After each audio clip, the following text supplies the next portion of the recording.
তো বউকে বাড়ি রেখে ওই শালি দুটো নিয়ে খড়ি বেড়ে সেই চা খেতে যাচ্ছে ওখানে। এরকম আসে না নেই? আসে না নেই? ওইটা হারাম হয়ে গেল। আর কোনো বিবি যদি মনে করে, এটা বিবিকে বলতে হবে যে আমার সাথে তোমার হালাল, কিন্তু আমার ওই বোনদেরকে নিয়ে অত বেশি তুমি এ করবে না, সাবধানতা অবলম্বন করতে হবে, এটা বিবিকেও বলতে হবে। আর যদি মনে করে যে না আমার বন্ধুটাকে ও শালি হিসাবে কি মহব্বত করে ওর দুলা ভাই, বাপের বাড়ি গুণগান গায়, ওর বোনাই যে ওদের দুটো শালি যা করে না, যা লাগে সব দেয়, যা বলি তাই দেয়। শালি নিয়ে চলে যায় খড়ি বেড়ে, শালি নিয়ে চলে যায় মেলায়, শালি নিয়ে চলে যায় পার্কে। জাহান্নামায় যাওয়ার জন্য তুমি তৈরি হয়ে যাও। শুধু নামাজ পড়াটাই ইবাদত নয়, একটা দেওর আর ভাবির সাথে কতটা ডিফারেন্স থাকতে হবে জানেন? অনেক ডিফারেন্স। চা ভাত রান্না হয়েছে, মায়ের খাই যেতে এসব আছে, আমার একটু খুলে রেখে যায়।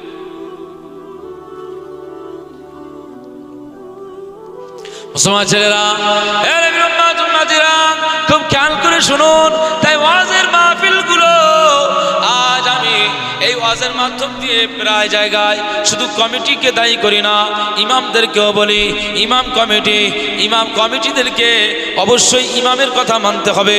ইমাম মসজিদের ইমাম শুধুমাত্র নামাজ পড়াবে এই জন্য ইমাম নয়, শুধুমাত্র একটু দোয়া করবে এই জন্য ইমাম নয়। ইমাম মানে নেতা। তোমার বাড়ির বিয়ে হলে ইমামের কাছে জিজ্ঞাসা করতে হবে যে আমার বাড়ির বিয়েটা কেমন হবে, কারণ এটা আল্লাহর পক্ষ থেকে একটা সুন্দর ইসলামী ব্যবস্থা, এটাকে নিকাহ বলা হয়। নিকাহ করতে গেলে সুন্নাতি পন্থায় করতে হবে। ওটা যদি সুন্নাতি পন্থায় না হয় ওটা হারাম হয়ে যাবে, ওটা গুনাহগার হয়ে যাবে। আজ আমাদের বিয়ের মাহফিলগুলো বিভিন্নভাবে নোংরামি জুড়ে দিয়েছি। আজ আমরা ছোট ছোট ওই সমস্ত জোকাতদের নিয়ে আসি, আজ আমরা বিয়ের মজলিসটাকে কি নোংরামির জায়গায় ঠেলে দিয়েছি। আজ আমরা বিভিন্ন পানের স্টল করি, ফুচকার স্টল করি, ওই জায়গায় গান বাজনার আওয়াজ বাড়িয়ে দিয়েছি। ছেলে মেয়েগুলোকে এক জায়গায় কাঁধে কাঁধ রেখে আর সবাইকে বলি দেখো এই যে আমার বন্ধু, ওই আমার বন্ধুর বউ, একসঙ্গে দেখানো কত মজা। আমার আল্লাহ বলছে কত মজা পাবি, এর সাজা চলে আয় দুনিয়া থেকে, আমি আল্লাহ এর ব্যবস্থা আমি করে দেব। আমি আল্লাহ পাক বলে দিয়েছি পৃথিবীর জমিনে, আমি আল্লাহ, আমাকে ভয় করো, ইত্তাকুল্লাহ, আল্লাহকে ভয় করো পৃথিবীর জমিনে। আমি আল্লাহ বলে দিলাম পৃথিবীটা তোমাদের কাছে আকর্ষণ, পৃথিবীটা তোমাদের কাছে মধুময়, পৃথিবীটা তোমাদের কাছে অনেক অনেক মহব্বতের জায়গা। এই সব কিছু ত্যাগ করে দিয়ে আমি আল্লাহ, যারা আমার দিওয়ানায় মশগুল হয়ে যাবে, মেলায় যাবে না, মনোহরির দোকানে যাবে না, ফুচকার স্টলে যাবে না, মেয়ের দিকে তাকাবে না, একজন মেয়েকে নিয়ে লেলিয়ে দেবে না, মেয়ের দিকে লাল লাইটে সুইচ মারবে না, ওই মেয়েটার একটু টিটকেরি মারবে না, কোথায় বাড়ি জিজ্ঞাসা করবে না, কার সালিসি সম্পর্কে জিজ্ঞাসা করবে না। এর আমার আল্লাহ পাক বলে দেন পৃথিবীর জমিনের মানুষেরা, আমি আল্লাহ পাক জানিয়ে দিলাম আমাকে ভয় করো, আমাকে মোহাব্বত করো। আমি আল্লাহ, আমার যারা দিওয়ানা হয়ে যায়, আমার যারা বান্দা হয়ে যায়, আমার যারা গোলাম হয়ে যায়, আমি আল্লাহ পাক জানিয়ে দিলাম আমি আল্লাহ তাদের দিওয়ানা হয়ে যায়। চলে বলতে পারলেন না?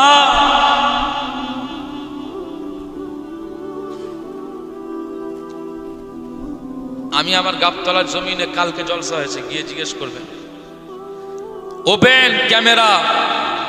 আর এই মাইকে বলছি, আমার মসজিদের গাবতলা বাজারে আপনাদের তো অনেকেই পরিচয়, জিজ্ঞেস করবেন। ইমামতি যতদিন আসি আমি এখানে, অসামাজিক কাজ হবে না।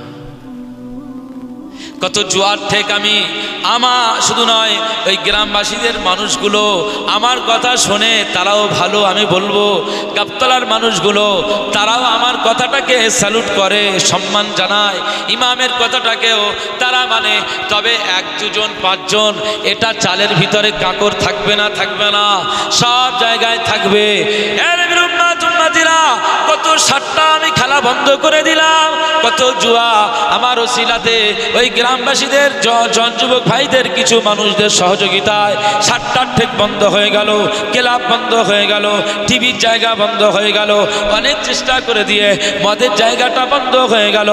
ও নবীর উম্মাত উম্মাতিরা শুনে রাখো, আমি গতকালকে আমার মসজিদে মাহফিল হয়েছে, একটা মনোহরীর দোকান বসতে পারিনি, এটা আমার সিদ্ধান্ত ছিল।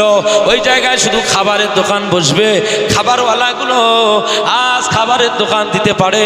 আর ফুচকাওয়ালাদের বলে দেওয়া হয়েছে তোমাদের বসার পারমিশন আছে, তবে তোমাদের পারমিশন আছে, তবে সিস্টেম হলো যে এই তোমার দোকানে কোনো মেয়ে এসে যেন লম্বা লাইন দিয়ে ফুচকা না খেতে পারে। তুমি পুরুষদেরকে পার্সেল করে 100 টাকার ফুচকা দিয়ে দাও, নিয়ে চলে যাক, 50 টাকার ফুচকা দিয়ে দাও, নিয়ে চলে যাক। এই জায়গায় মেয়েদের ভিড় দেখলে এ ফুচকাওয়ালা আমি তোমাকেও বন্ধ করতে দ্বিধাবোধ করব না।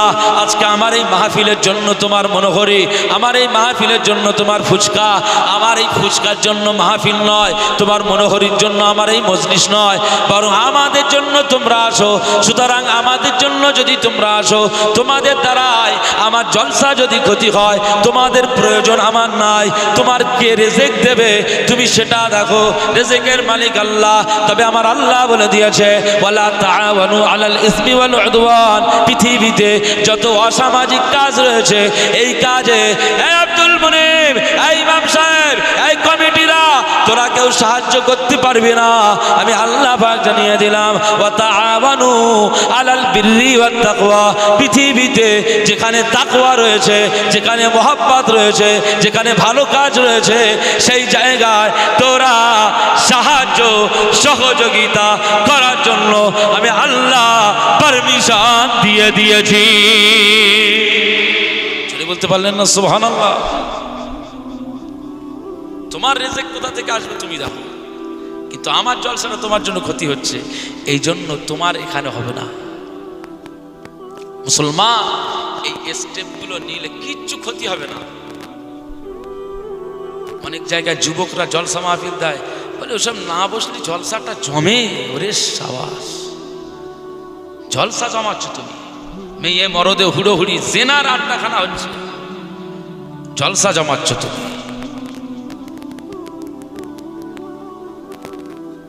আমার কথা আপনারা কষ্ট পাচ্ছেন নাকি? যারা কষ্ট পাবেন তারাও মনে রাখতে হবে আমার কিচ্ছু হবে না।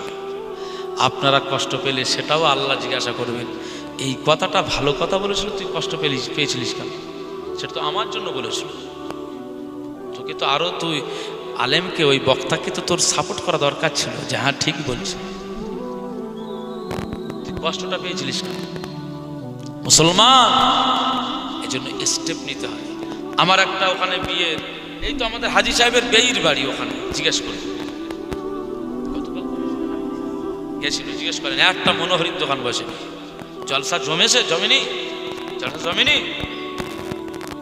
ফাজলামির জায়গা পাচ্ছ না? এই জলসা হয়ে যাবে আজকে দিনের জন্য, এটা জান্নাতের বাগান, কমপ্লিট, মাহফিল শেষ।